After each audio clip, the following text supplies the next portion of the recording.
무슨 일이 있었기에 당장 이 집에서 이토록 나가거라! 화가 나 있는 것일까요? 그토록 미워했던 며느리를 내쫓은 시어머니는 편히 살 수 있었을까요? 클릭해주신 모든 분들께 복이 가득하시길 바라며 구독과 좋아요 꾹 눌러주세요. 그럼 이야기 시작할게요. 경상도 어느 고을에 대대로 농사와 장사를 겸하며 살아온 집안이 있었습니다.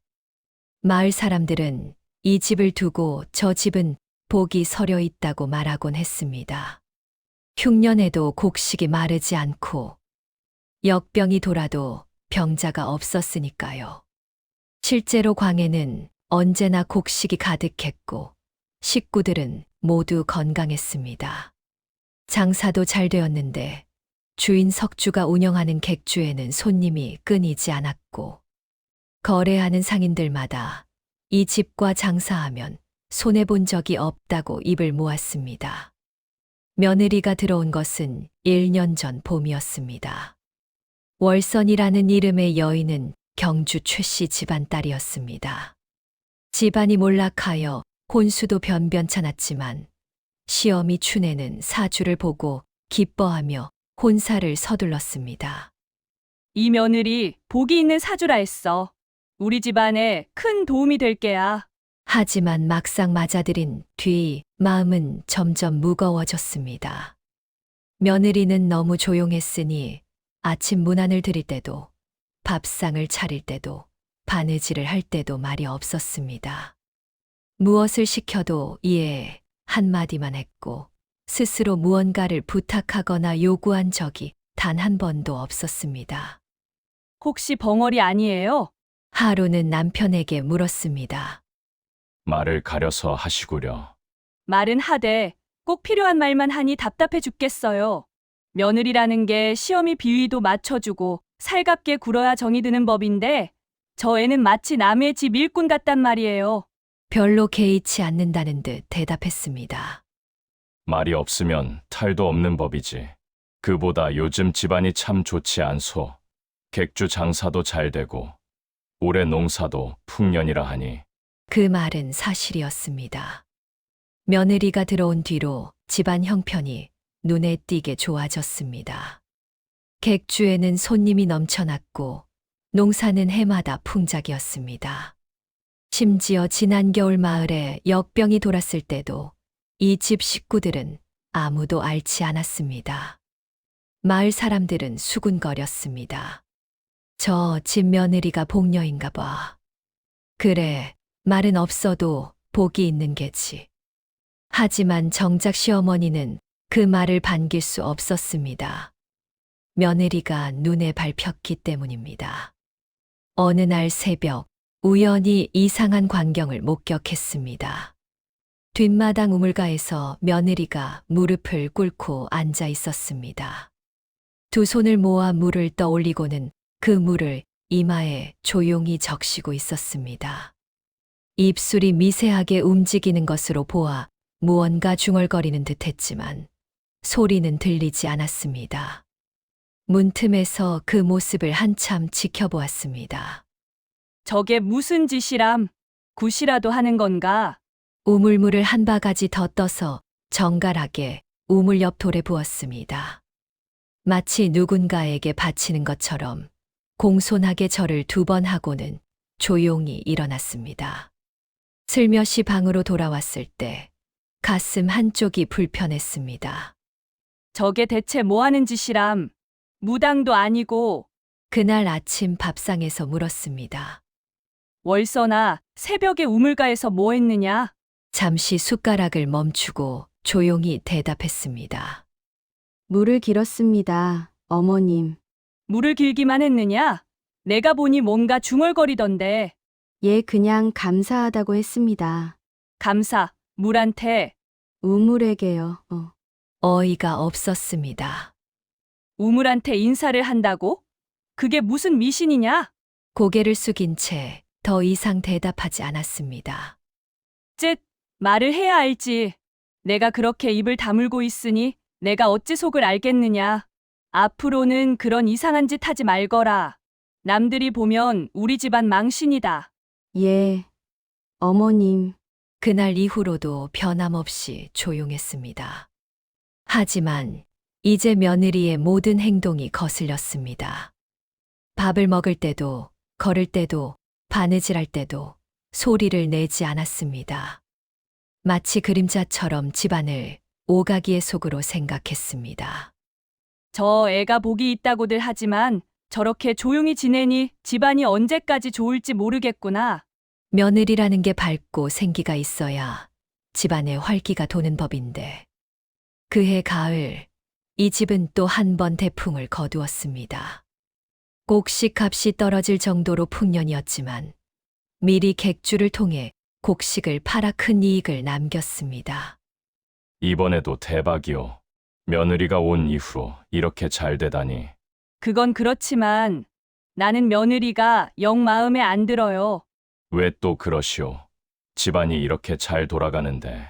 그게 며느리 덕분이라는 보장이 어디 있어요? 우리 집안이 원래 복이 많은 집안이지. 대감은 더 이상 말을 잇지 않았습니다. 그리고 춘혜의 마음속에는 이미 작은 가시 하나가 박혀 있었습니다. 그 가시는 날이 갈수록 깊이 박혀들고 있었습니다. 겨울이 되자 춘혜의 불만은 더욱 커졌습니다. 며느리는 여전히 말이 없었습니다. 아침에 문안을 드릴 때도 한마디뿐이었고 그 뒤론 아무 말도 없었습니다. 아이고 답답해. 며느리와 말이라도 섞어야 세상 사는 재미라도 있는 법인데. 하루는 동네 부인들이 놀러 왔을 때 춘혜가 넌지시 불평을 늘어놓았습니다. 우리 며느리 말이야. 참 조용하기는 한데 너무 조용해서 탈이야. 하루 종일 말 한마디 없이 지내니 살아있는 건지 죽어있는 건지 모르겠어. 에이, 그래도 말썽 안 부리면 다행 아니오? 우리 집 며느리는 말은 많은데 하나같이 대꾸가 되어서 속 터져 죽겠소. 그건 그렇지만 우리 며느리는 웃지를 않아. 한 번도 웃는 걸 본 적이 없단 말이야. 어머, 정말이오? 그럼 울기는 하오? 울지도 않아. 얼굴이 늘 그대로야. 기쁜 일이 있어도 슬픈 일이 있어도 표정이 안 변해. 부인들은 고개를 가우뚱했습니다. 그건 좀 이상하긴 하네요. 그러게 말이야. 저번에 친정어머니가 돌아가셨다는 부음이 왔는데도 눈물 한 방울 안 흘리더라고. 어머, 그건 좀 정이 없는 거 아니오? 춘혜는 그 말에 힘을 얻었습니다. 내 말이 그 말이야. 사람이 너무 덤덤하면 그것도 문제지. 며느리라는 게 시어미한테 눈물도 보이고 기쁨도 나누고 해야 정이 드는 법인데. 그날 저녁 춘혜는 남편에게 말했습니다. 여보, 나는 며느리를 다시 생각해봐야 할 것 같소. 무슨 소리요? 집안이 이렇게 잘 돌아가는데. 그게 며느리 때문인지 어찌 알겠소? 그리고 사람이 너무 기운이 없으면 집안 기운도 떨어지는 법이오. 며느리가 저렇게 죽은 듯이 지내니 언젠가는 우리 집도 기운이 빠질 거요. 당신 생각이 너무 심하오. 며느리가 무슨 잘못을 했다고. 잘못을 해야 사람을 내쫓나? 맞지 않으면 내보내는 게 당연한 거지.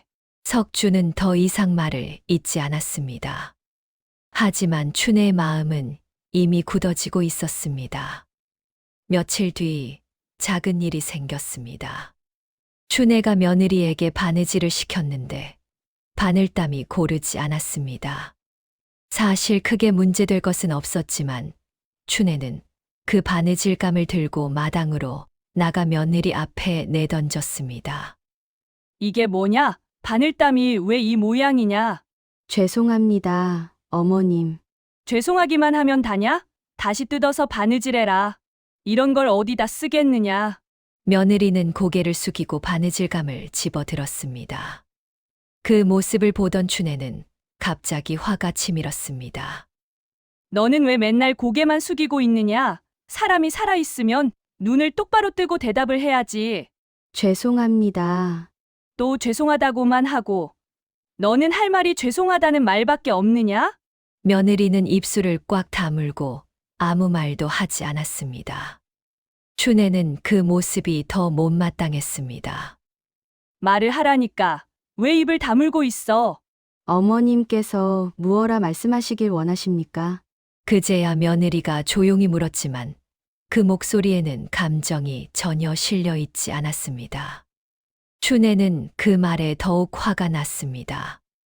지금 나한테 대드는 거냐? 아닙니다. 아니긴 뭐가 아니야. 내 말투를 들어보면 나를 무시하는 게 뻔하지 않냐? 그런 뜻이 아니었습니다. 됐어. 너 같은 며느리는 처음 봤다. 말도 없고 정도 없고 기운도 없고 이 집에 무슨 도움이 된다고? 며느리는 더 이상 대답하지 않았습니다.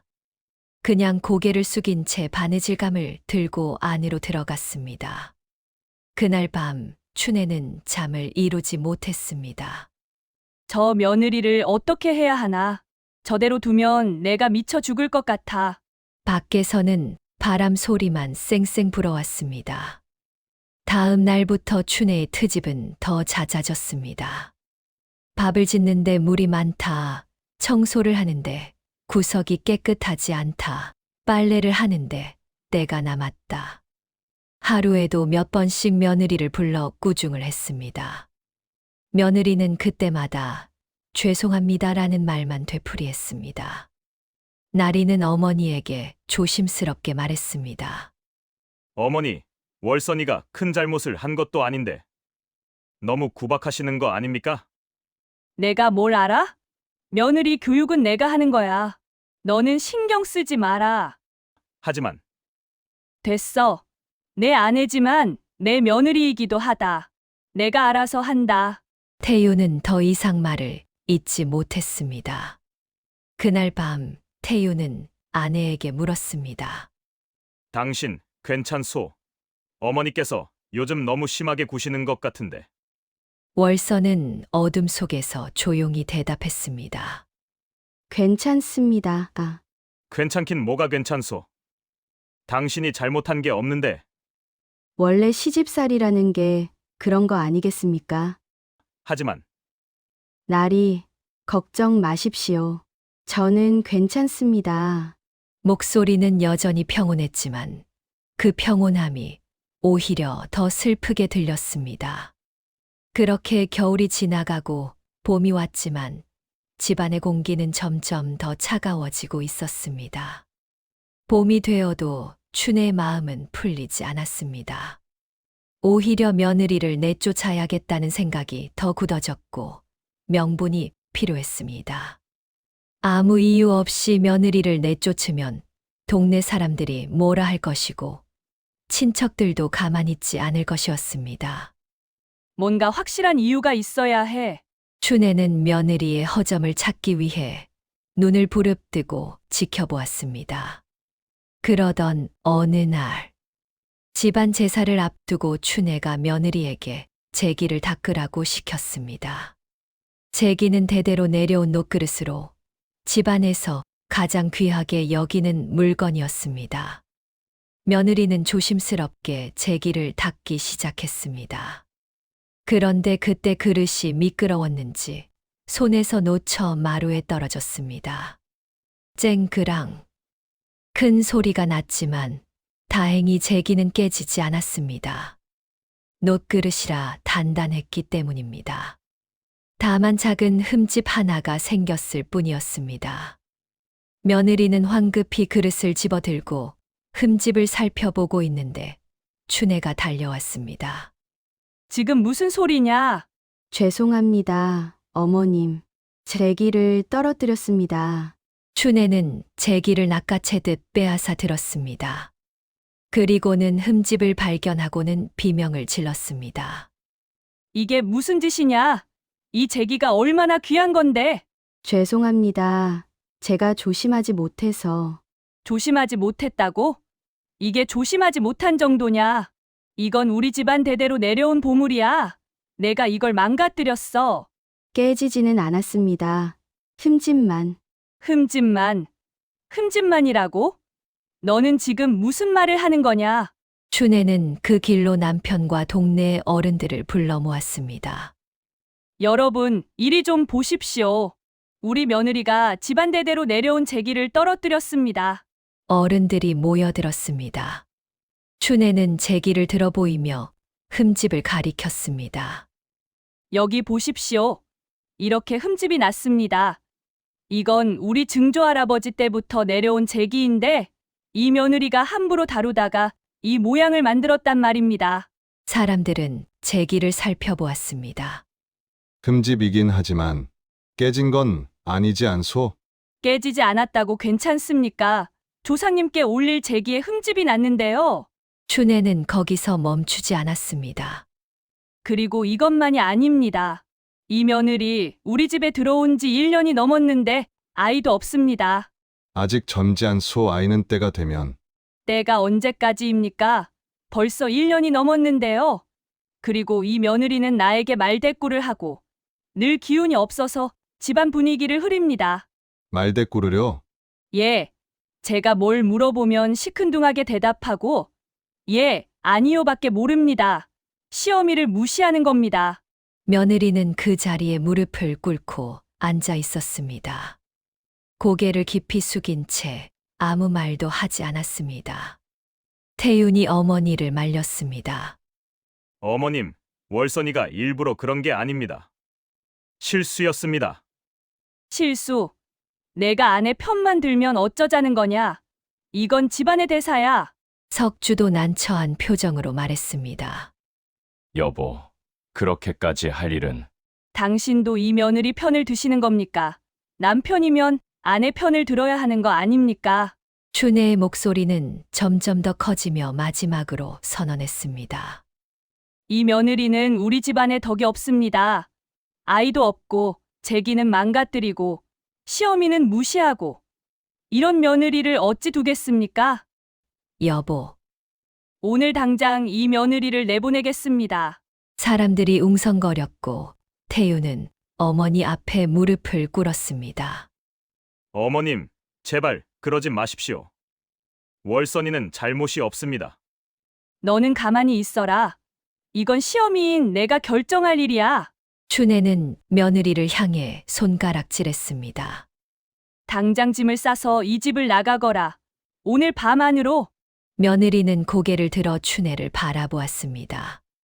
처음으로 눈을 똑바로 마주쳤지만 그 눈빛은 슬프지도 원망스럽지도 않았습니다. 그저 텅 비어 있었습니다. 알겠습니다, 어머님. 월선이 천천히 일어나 안채로 들어가려는 모습을 본 태유는 따라가려 했지만 춘애가 막아섰습니다. 너는 여기 있어라. 며느리 보내는 것도 집안일이야. 내가 끼어들 일이 아니다. 어머님, 닥쳐라. 그날 밤 비가 내리기 시작했습니다.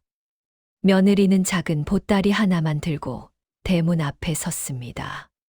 태윤이 우산을 들고 나오자 춘애가 가로막았습니다. 우산도 필요 없다. 그냥 가게 내버려둬라. 어머님, 그래도 됐다고 했잖느냐. 며느리는 태윤을 바라보며 작게 고개를 저었습니다. 괜찮다는 뜻이었지요. 그리고는 돌아서서 빗속으로 걸어 나갔습니다. 보따리 하나만 들고 우산도 없이 그렇게 사라져 갔습니다. 어둠 속으로 사라지는 월선의 뒷모습을 보며 태윤은 눈물을 흘렸습니다. 하지만 춘애는 대문을 닫아버리며 말했습니다. 이제 집안이 편해지겠구나. 그날 밤 비는 새벽까지 내렸습니다. 그리고 다음 날 아침 이상한 일이 벌어졌습니다. 새벽녘 하인이 부엌으로 물을 기르러 갔다가 허둥지둥 뛰어왔습니다. 마님, 큰일 났습니다. 춘애는 잠결에 눈을 비비며 나왔습니다. 왜 이 새벽부터 야단법석이냐? 우물에서 물이 안 나옵니다. 뭐, 무슨 헛소리냐? 춘애는 황급히 뒷마당으로 뛰어갔고 석주와 태윤도 따라 나왔습니다. 우물가에 두레박이 놓여 있었습니다. 하인이 두레박을 내렸지만 올라오는 건 텅 빈 두레박뿐이었습니다. 이럴 수가. 석주가 직접 두레박을 내려보았습니다. 깊이 내려갔지만 물은 걸리지 않았습니다. 우물 바닥에 부딪히는 소리만 텅텅 울렸습니다. 물이 말랐어. 어떻게 이럴 수가 있습니까? 이 우물은 3대째 한 번도 마른 적이 없는데 춘애는 우물 안을 들여다보았습니다. 어둠 속으로 깊이 내려가는 우물 바닥이 보였습니다. 평소 같으면 물이 찰랑거리는 소리가 들렸을 텐데 지금은 아무 소리도 들리지 않았습니다. 이웃집 물은 괜찮은지 확인하고 오너라. 하인이 얼른 이웃집으로 달려갔고 돌아온 하인의 얼굴은 어두웠습니다. 마님, 이웃집 우물은 물이 잘 나온다고 합니다. 뭐? 다른 집들 우물은 다 멀쩡하다고 합니다. 우리 집 우물만 춘애는 입술을 깨물었습니다. 하루 이틀 지나면 다시 차오를 것이야. 우물이 원래 그런 거 아니겠느냐? 하지만 하루가 지나도 이틀이 지나도 우물은 차오르지 않았습니다. 집안 사람들은 매일 이웃집에서 물을 얻어와야 했습니다. 처음에는 이웃들도 흔쾌히 물을 내주었지만 시간이 지나면서 눈치를 주기 시작했습니다. 또 물을 얻으러 오셨소? 죄송합니다. 우리 집 우물이 아직 이상하네요. 다른 집들은 다 멀쩡한데 왜 댁만 우물이 마른 겁니까? 마을 사람들 사이에 소문이 돌기 시작했습니다. 저 집 며느리를 내쫓았다며? 그래, 빗속에 내쫓았다는구만. 그런데 그 다음 날부터 우물이 말랐다지? 세상에, 그게 우연일까? 며느리한테 무슨 억울한 일이 있었나 봐. 아니면 며느리가 저주라도 걸었거나. 소문은 점점 더 커졌습니다. 춘애는 장을 보러 나갔다가 사람들의 수군거림을 들었습니다. 저 양반이 며느리를 내쫓은 사람이래. 쯧쯧, 그러더니 우물이 마르다니. 춘애는 얼굴이 화끈거렸지만 애써 태연한 척하며 집으로 돌아왔습니다. 여보, 우물을 다시 파봐야 하지 않겠소? 석주가 조심스럽게 말했습니다. 우물을 파? 그게 무슨 소용이요? 그래도 안을 살펴보기라도 해야. 됐어요. 며칠 지나면 다시 차오를 거라니까요. 하지만 며칠이 일주일이 되고 일주일이 보름이 되어도 우물은 여전히 말라 있었습니다. 그러던 어느 날 더 이상한 일이 벌어졌습니다. 객주의 손님이 뚝 끊긴 것입니다. 이상하네. 왜 아무도 안 오는 것일까? 석주가 객주 앞에 서서 기다렸지만 지나가는 사람들은 그냥 지나쳐 갔습니다. 평소 같으면 들러서 물건을 사거나 장사 이야기를 하던 단골 손님들조차 고개를 돌렸습니다. 저기, 김 주사님, 물건 필요한 거 없으시오? 석주가 반갑게 인사했지만 김 주사는 어색하게 웃으며 손을 흔들었습니다. 아, 오늘은 별로 다음에 들르겠소. 그렇게 말하고는 서둘러 자리를 떴습니다. 석주는 이해할 수 없었습니다. 무슨 일이지? 왜 갑자기 손님들이 안 오는 거지? 그날 저녁 단골 상인 하나가 찾아오자 석주는 반가워하며 맞이했습니다. 아, 박서방, 오랜만이오. 어서 들어오시오. 하지만 박서방은 난처한 얼굴로 서 있었습니다. 송날이, 실은 제가 할 말이 있어서 왔습니다. 무슨 일이오? 요즘 소문이 좀 안 좋습니다. 소문? 얘 댁에서 며느리를 억울하게 내쫓았다는 소문이 돌고 있습니다. 그래서 그런지 장사꾼들 사이에서 댁과는 거래하지 말자는 이야기가 나옵니다. 석주는 어이가 없었습니다. 그게 무슨, 며느리 일이 장사랑 무슨 상관이오? 글쎄, 저도 잘은 모르겠습니다만 사람들이 댁 우물이 마른 것도 며느리 때문이라고 하더군요. 그러니 댁과 거래하면 자기들도 재수가 없을까봐 꺼린다고. 이게 무슨, 죄송합니다. 송날이, 저도 어쩔 수가 없습니다. 박서방은 그렇게 말하고는 돌아갔습니다. 석주는 멍하니 서 있었습니다. 집으로 돌아온 석주는 아내에게 말했습니다. 이거 심상치 않소. 뭐가요? 객주에 손님이 안 오는구려. 며느리 일 때문에 소문이 안 좋다고. 춘애는 코웃음을 쳤습니다. 소문이면 어때요? 며칠 지나면 다들 잊어버릴 텐데. 하지만 당신은 너무 걱정이 많아요. 우물도 곧 차오를 거고 장사도 다시 잘 될 겁니다. 하지만 춘의 말과는 달리 상황은 점점 더 나빠졌습니다. 보름이 지나자 우물은 여전히 말라 있었고 객주는 완전히 문을 닫아야 할 지경이 되었습니다. 그리고 집안에는 다른 이상한 일들이 벌어지기 시작했습니다. 우물이 마른 지 한 달이 지났을 무렵 집안 곳간의 곡식에서 좀이 슬기 시작했습니다. 마님, 큰일 났습니다. 하인이 다급하게 달려왔습니다. 춘애와 석주가 곳간으로 달려가 보니 쌀 가마니에서 벌레가 우글거리고 있었습니다. 이럴 수가. 이 쌀은 올가을에 걷어들인 건데. 곡식은 멀쩡해야 했습니다. 아직 봄인데 벌써 벌레가 있을 리가 없었지만 가마니를 열어보니 벌레가 득실거렸고 곡식 냄새도 시큼하게 변해 있었습니다. 이거 다 버려야겠소. 팔 수도 없고. 이 많은 쌀을. 그것뿐이 아니었습니다. 며칠 뒤 집안에서 기르던 소가 갑자기 쓰러졌습니다. 소가 일어나질 않습니다. 외양간으로 달려가 보니 건강하던 소가 축 늘어져 있었습니다. 수의를 불러보았지만 수의도 고개를 저었습니다. 이상합니다. 특별히 병든 것 같지도 않은데 그냥 기운이 빠진 것 같습니다. 기운이 빠졌다니. 그게 무슨 소립니까? 글쎄요. 마치 살 의욕이 없는 것처럼 보입니다. 사흘 뒤 소는 죽었지요. 그리고 아침에 달장에 가보니 닭이 죽어 있었습니다. 병에 걸린 것 같지도 않았는데 그냥 죽어 있었습니다. 이게 대체 무슨 일이야?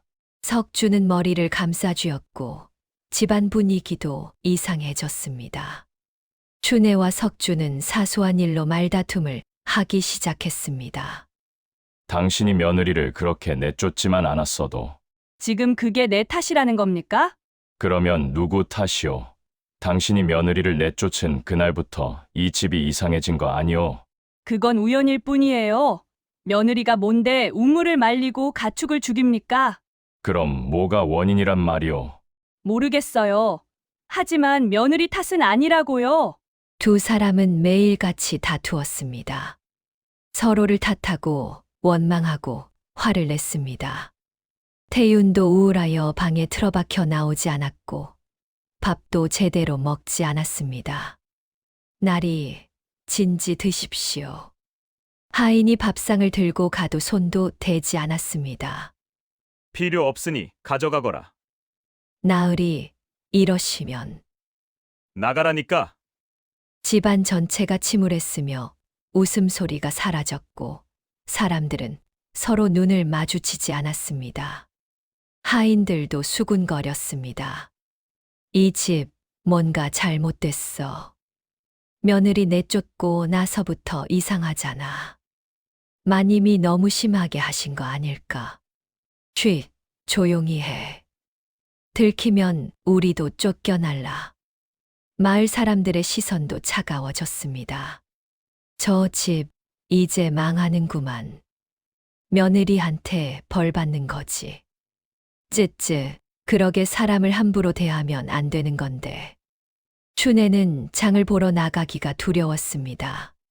사람들의 눈초리가 따가웠기 때문입니다. 어느 날 춘애는 우물가에 홀로 앉아 있었습니다. 정말 며느리 때문일까? 우물 안을 들여다보니 깊고 어두운 구멍만 보였습니다. 문득 며느리가 우물가에서 기도하던 모습이 떠올랐습니다. 두 손을 모아 물을 떠올리고 이마에 적시고 우물에게 절하던 그 모습. 그때 뭐라고 중얼거렸을까? 혹시 며느리가 우물을 지키고 있었던 건 아닐까? 춘애는 고개를 저었습니다. 그럴 리 없어. 며느리가 무슨 능력이 있다고? 하지만 마음 한편이 불안했습니다. 그날 밤 춘애는 꿈을 꾸었는데 며느리가 우물가에 서 있었습니다. 등을 보이고 서 있는 뒷모습이었지요. 춘애가 다가가려 했지만 며느리는 점점 멀어졌습니다. 월선아, 불렀지만 대답은 없었고 며느리는 그대로 어둠 속으로 사라져 갔습니다. 춘애는 식은땀을 흘리며 깼습니다. 꿈이야. 그냥 꿈이었어. 하지만 가슴이 두근거리며 왠지 모를 불길함이 엄습했습니다. 다음 날 아침, 여보, 혹시 며느리가 어디 있는지 아시오? 갑자기 왜 그러시오? 그냥 궁금해서요. 석주는 고개를 저었습니다. 모르오 어디로 갔는지. 춘애는 입술을 깨물었습니다. 그날 오후 마을 노파 하나가 집을 찾아왔습니다. 마님, 제가 할 말이 있어 왔습니다. 무슨 일이신지. 노파는 주위를 둘러보고는 조용히 말했습니다. 마님, 댁에서 내쫓은 며느리 말입니다. 춘애의 얼굴이 굳었습니다. 그 애가 왜요?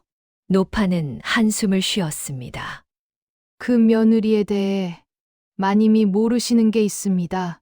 노파는 마당 한쪽 평상에 앉았습니다. 무슨 말씀이신지. 마님, 그 며느리가 매일 새벽 우물가에서 뭘 하는지 아셨습니까? 춘애는 고개를 끄덕였습니다. 알고 있었어요. 이상한 짓을 하더군요. 우물한테 절하고 기도하고. 그게 이상한 짓이 아니었습니다. 네? 노파는 깊은 한숨을 쉬었습니다. 저도 우연히 알게 됐습니다. 그 며느리가 이 마을에 처음 왔을 때 저를 찾아왔었거든요. 당신을요? 예. 저는 젊었을 때 무당 일을 했었습니다. 지금은 늙어서 손을 뗐지만요. 그 며느리가 찾아와서 물었습니다. 이 집 우물이 어떤 우물이냐고. 춘애는 몸을 앞으로 기울였습니다. 그래서요? 저는 그때 그 며느리한테 말해줬습니다. 이 집 우물은 보통 우물이 아니라고. 땅의 기운이 솟는 자리에 있는 우물이라서 이 우물이 살아있으면 집안이 번창하고 우물이 죽으면 집안도 기운다고요. 그런 게 있습니까? 있고 말고요. 옛날 이 마을에 가뭄이 들었을 때도 댁 우물만은 물이 마르지 않았습니다. 역병이 돌았을 때도 댁 식구들은 무사했고요. 다 우물 덕분이었습니다. 춘애는 입을 다물지 못했습니다. 그런데 그 우물이 왜? 우물이라는 게 그냥 물만 담는 게 아닙니다. 정성이 필요해요. 누군가 우물을 지키고 정성을 들여야 우물도 힘을 유지합니다. 그럼 그 며느리가 예. 그 며느리가 매일 새벽 우물가에서 한 일이 바로 그거였습니다. 우물을 지키는 일이었어요. 노파는 계속 이야기했습니다. 그 며느리는 어릴 때부터 그런 기운을 느낄 수 있었다고 합니다. 물의 기운, 땅의 기운을요. 그래서 이 집에 시집 와서도 우물이 특별하다는 걸 바로 알았대요. 그래서 저를 찾아온 거고요. 그래서 매일 우물가에서 예. 매일 새벽 우물에 물을 바치고 정성을 들였습니다. 우물의 기운을 살리기 위해서요. 그 덕분에 이 집이 더 번창했던 겁니다. 춘애는 얼굴이 새하얘졌습니다. 그럼 그 애를 내쫓으면 안 됐던 건가요? 이미 늦었습니다. 그 며느리가 떠난 순간 우물도 힘을 잃었습니다. 우물을 지키던 사람이 사라졌으니까요. 하지만 다시 데려오면 노파는 고개를 저었습니다. 그렇게 쉬운 일이 아닙니다. 우물의 기운이라는 게 사람의 정성과 마음에서 나오는 겁니다. 억지로 쫓겨난 사람이 다시 돌아와서 정성을 들인다고 우물이 다시 살아날까요? 춘애는 말문이 막혔습니다. 그리고 하나 더 말씀드릴 게 있습니다. 뭔가요? 그 며느리 아기를 가졌었습니다. 네? 이 집을 떠나기 한 달 전쯤 아이를 뵌 걸 알았다고 합니다. 춘에는 숨이 막혔습니다. 그런데 왜 말을 안 했습니까? 말해봤자 소용없다고 생각했나 봅니다. 어차피 마님은 그 며느리를 미워하고 계셨으니까요. 오히려 말하면 더 괴롭힐까봐 숨겼대요. 그래서 아기는 그날 밤 빗속을 헤매다가 잃었습니다. 춘에는 손으로 입을 막았습니다. 세상에 그 며느리는 모든 걸 잃고 이 마을을 떠났습니다.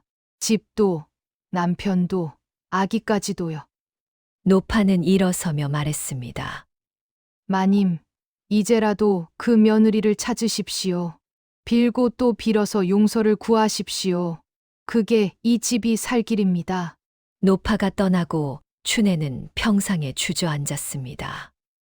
온몸이 떨렸습니다. 내가 무슨 짓을 한 거야? 며느리가 매일 새벽 우물가에서 절하던 모습이 떠올랐습니다.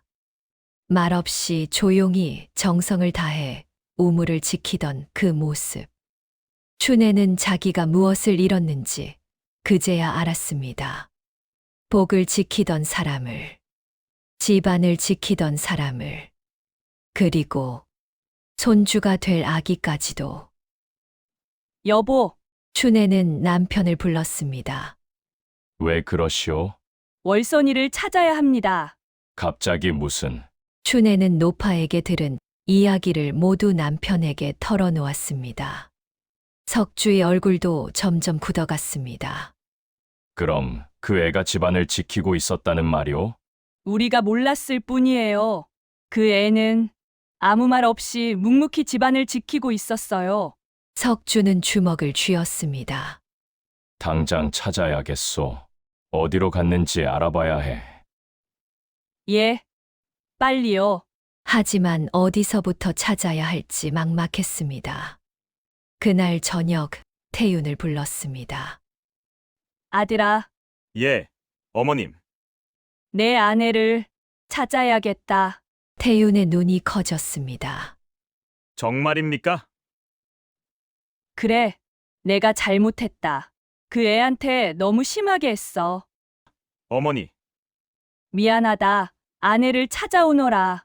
빌어서라도 다시 데려와야 한다. 태윤은 다음 날 새벽부터 길을 나섰습니다. 하지만 월선의 행방은 묘연했습니다. 며칠을 헤매고 여러 마을을 다녔지만 아무도 월선을 본 사람이 없었습니다. 일주일이 지나고 태윤은 지쳐서 돌아왔습니다. 찾지 못했습니다. 다시 나가봐라. 더 멀리. 하지만 그날 밤 더 이상한 일이 벌어졌습니다. 밤중에 하인의 비명 소리가 들렸습니다. 마님, 날이 큰일 났습니다. 온 집안 사람들이 뒷마당으로 달려갔습니다. 우물에서 물이 솟아오르고 있었습니다. 하지만 그 물은 맑은 물이 아닌 시커먼 물이었습니다. 저게 뭐야? 우물에서 검은 물이 콸콸 쏟아져 나왔습니다. 마치 먹물처럼 검고 탁한 물이었고 썩은 냄새가 진동했습니다. 우물이 썩었어. 석주는 넋을 잃고 바라보았습니다. 검은 물은 계속 솟아올라 마당에 흘러넘치자 사람들은 뒤로 물러났습니다. 이걸 어떻게 해야 합니까? 하인들이 물었지만 아무도 대답하지 못했습니다. 춘에는 우물가에 주저앉아 울었습니다. 월선아, 미안하다. 내가 잘못했어. 하지만 우물은 대답하지 않았고 검은 물만 계속 솟아올랐습니다. 다음 날 마을 사람들이 모여들었습니다. 저 우물 봤소. 검은 물이 나온다지. 저건 저주받은 우물이야. 며느리 한이 서린 거지. 사람들은 수군거리며 고개를 저었습니다. 춘에는 사람들 앞에 나가지 못했습니다. 후회스러웠지요. 며칠 뒤 태윤이 월선을 찾기 위해 다시 길을 나섰습니다. 꼭 찾아오겠습니다. 조심해서 다녀와라. 더 멀리, 더 넓게 수소문했습니다. 그리고 보름 만에 소식을 가지고 돌아왔지만 그 소식은 절망적이었습니다. 어머니, 월선이를 찾았습니다. 정말이냐? 춘애는 기쁨에 떨었지만 태윤의 얼굴은 어두웠습니다. 하지만 다시 데려올 수는 없습니다. 왜? 무슨 일이냐? 월선이는 다른 고을로 떠났습니다. 어느 양반집 종으로 들어갔다고 합니다. 종으로? 얘 갈 곳이 없었나 봅니다. 그래서 춘애는 가슴을 쳤습니다. 내가 그 애를 종으로 만들었구나. 제가 찾아갔지만 월선이는 저를 만나주지 않았습니다. 왜? 그냥 이제 상관하지 말아달라고 했습니다. 다시는 이 고을에 오지 않겠다고.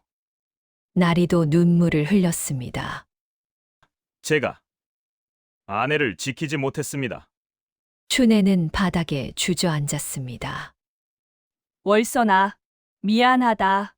정말 미안하다. 하지만 이제 소용없었습니다.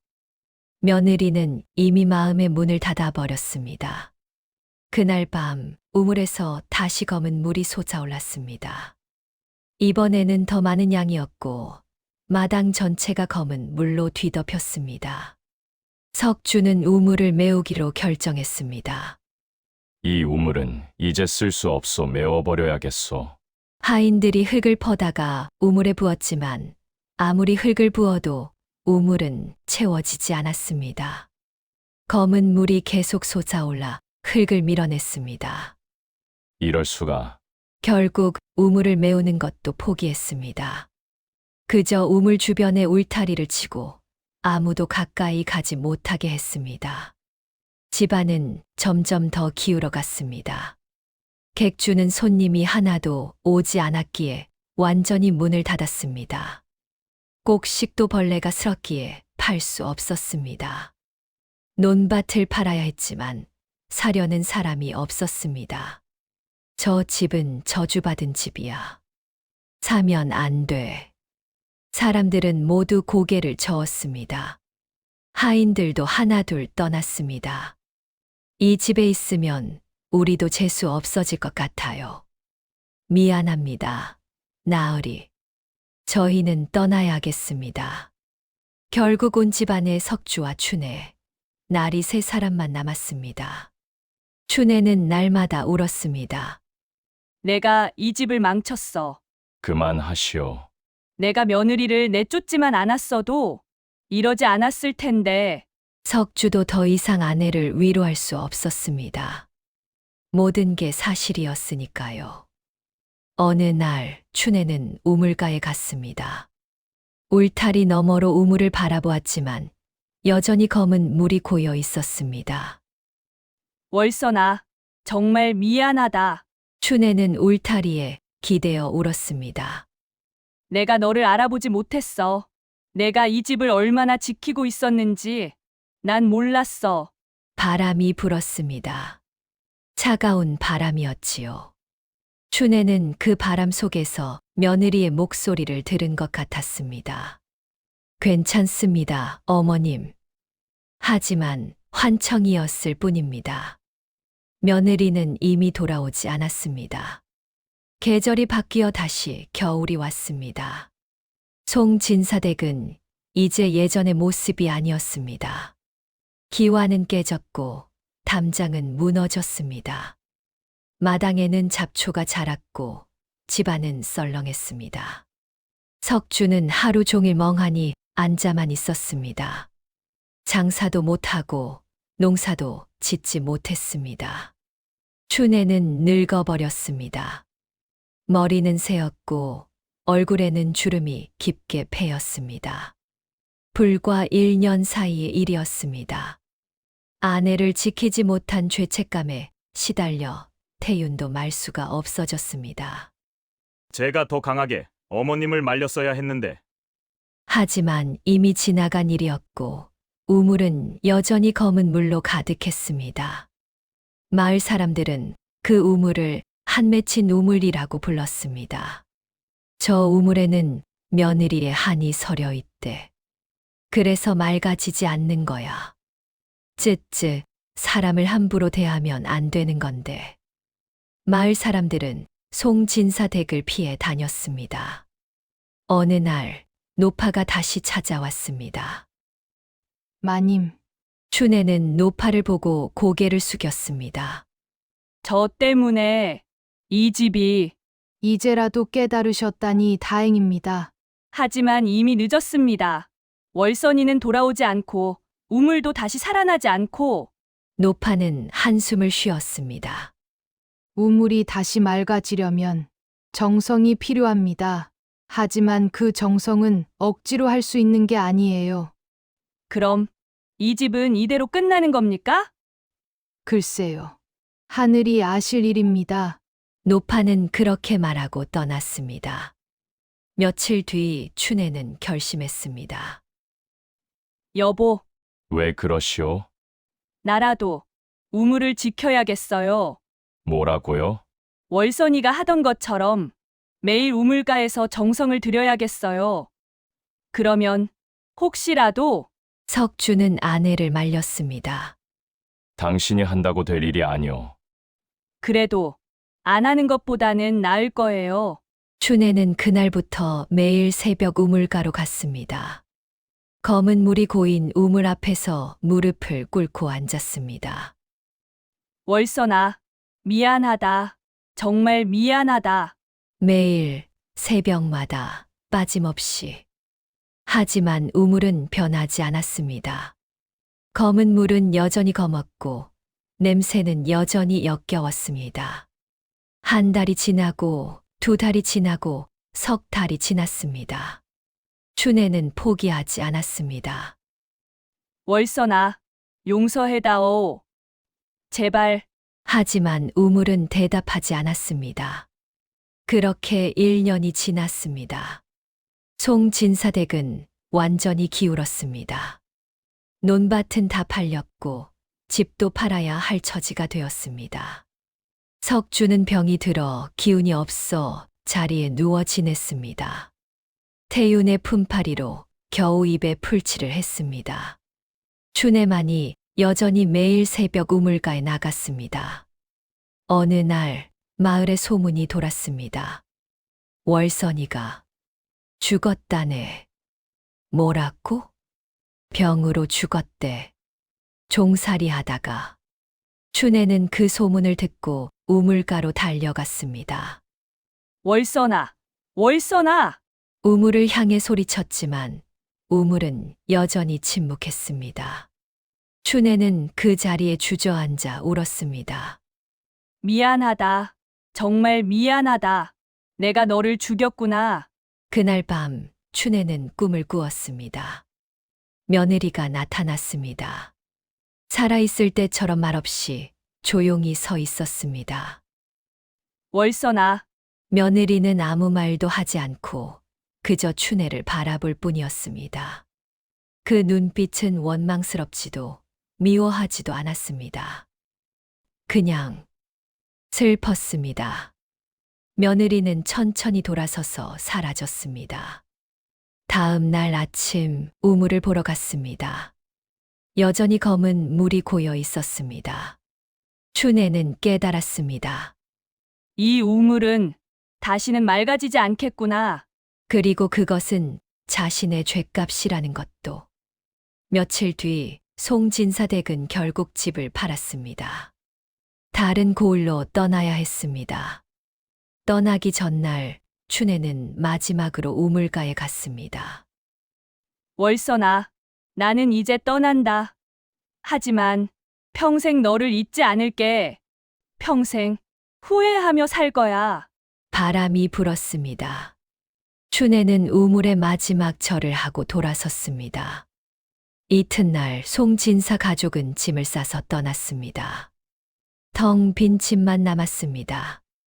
그리고 검은 물이 고인 우물도. 세월이 흘러 그 집은 폐가가 되었습니다. 사람들은 그 집을 복 잃은 집이라고 불렀습니다. 그리고 교훈으로 삼았습니다.